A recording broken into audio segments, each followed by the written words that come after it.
Assalamualaikum. Topik kita kali ini adalah mengajari anak how to communicate the feeling, atau mengajari anak untuk mengungkapkan isi hati dan perasaannya. Bukan dituangkan ya teman-teman. Kalau dituangkan kita tinggal beliin diary terus anak bisa nulis di sana. Tapi masalah ini jauh lebih rumit daripada sekedar nulis teman-teman. Merriman dan Carol George pernah meneliti abuse children, atau anak-anak yang diperlakukan dengan tidak semestinya. Mereka melihat bahwa anak-anak ini selalu dihakimi dan dihukum oleh orang tua mereka karena nangis atau berantem. Orang tua yang tidak berperilaku baik sering tidak mengerti bahwa tangisan anak-anak adalah isyarat dari kebutuhan-kebutuhan mereka.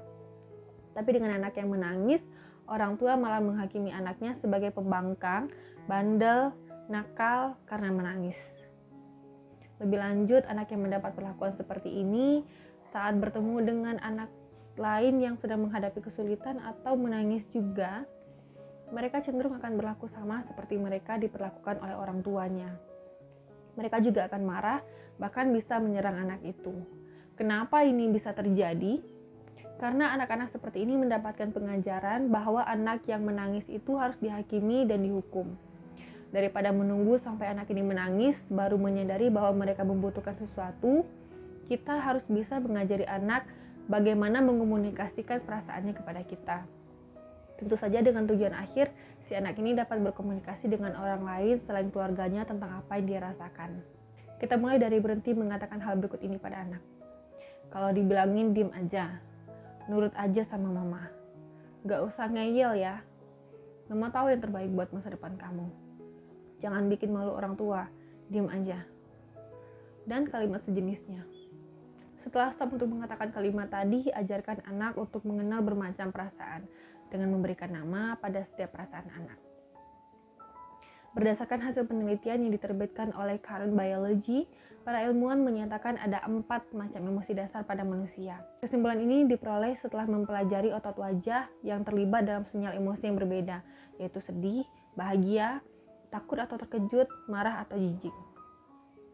Pada penelitian lain, psikolog Paul tahun 1970-an mengidentifikasi ada 6 emosi dasar manusia: kebahagiaan, kesedihan, jijik, takut, kejutan, dan kemarahan. Bagi anak usia 2 hingga 4 tahun, kita bisa pelan-pelan mengajari anak setiap perasaan dasar yang ada, seperti marah, bahagia, sedih, takut, dan sebagainya ini. Bagaimana caranya? Malam hari setelah membacakan sebuah cerita buku, atau ketika kita menonton televisi atau menonton film dengan anak, sempatkan berdiskusi tentang perasaan tokoh yang ada pada film tersebut. Jika perlu, minta anak mengulangi apa yang dikatakan tokoh lengkap dengan contoh ekspresi wajahnya. Kemudian mulailah latihan untuk berkomunikasi dari hati ke hati. Awali dari obrolan ringan sehari-hari. Misal saat kita menyiram tanaman dengan anak, atau saat kita membantu anak mandi pagi. Mulai dengan menanyakan perasaan anak saat itu, kemudian lanjutkan dengan diskusi ringan apa yang mempengaruhi perasaan anak kita. Giring obrolan tentang apa yang dirasakan anak saat itu. Jangan menghakimi. Jika anak bilang dia sedang marah karena dipaksa mandi, dengarkan dengan baik dan tanyakan penyebab anak merasa marah. Oke, mandi penting untuk kesehatan, tapi bisa jadi perasaan marah anak saat itu karena ada luka kecil di kakinya, sehingga perih saat terkena sabun. Ketika dialog ini terjadi, berusahalah untuk tidak membantah dan tidak memberikan sudut pandang kita sebagai orang yang lebih tahu tentang standar kehidupan, karena momen ini adalah latihan untuk anak berkomunikasi, bukan latihan tentang aturan hidup. Keegoisan kita untuk memaksa memperbaiki apapun yang salah dilakukan oleh anak membuat mereka menutup diri, menolak untuk berkomunikasi tentang apa yang mereka rasakan. Jadi silakan teman-teman mulai melatih hal ini mulai dari hari ini. Berikut saya tampilkan tabel ekspresi perasaan manusia yang bisa membantu teman-teman untuk melatih anak di rumah.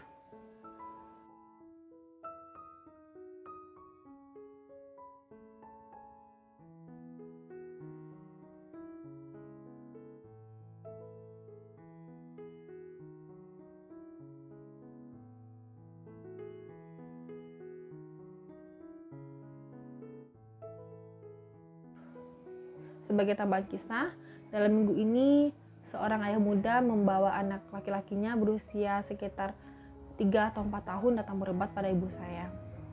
Setelah membuka pintu, saya sempat mengobrol sebentar dengan si ayah ini. Saya melihat balita ini berdiri tegak dengan air mata yang mengalir terus-terusan, tanpa mengucapkan sepatah kata pun. Si ayah berkali-kali bertanya, "Apa yang sakit, Nak? Ayo cerita pada ayah." Tapi si anak ini cuma diam berdiri dengan air mata berlinang dan muka yang memerah. Si ayah saat itu terlihat sangat kebingungan, kasihan dengan anaknya, tapi juga nggak bisa berbuat apa-apa. Kisah lain, ketika saya nonton videonya Deddy Corbuzier dengan Agnes Mo. Saya menggarisbawahi pengalaman hidup Agnes yang pada masa kecilnya yang nggak bisa mengungkapkan perasaan. Berani atau tidaknya anak mengungkapkan apa yang dia rasa, terlepas itu benar atau salah, akan berpengaruh besar bagi masa depannya. Selamat latihan teman-teman, dan sampai jumpa di episode bermanfaat selanjutnya.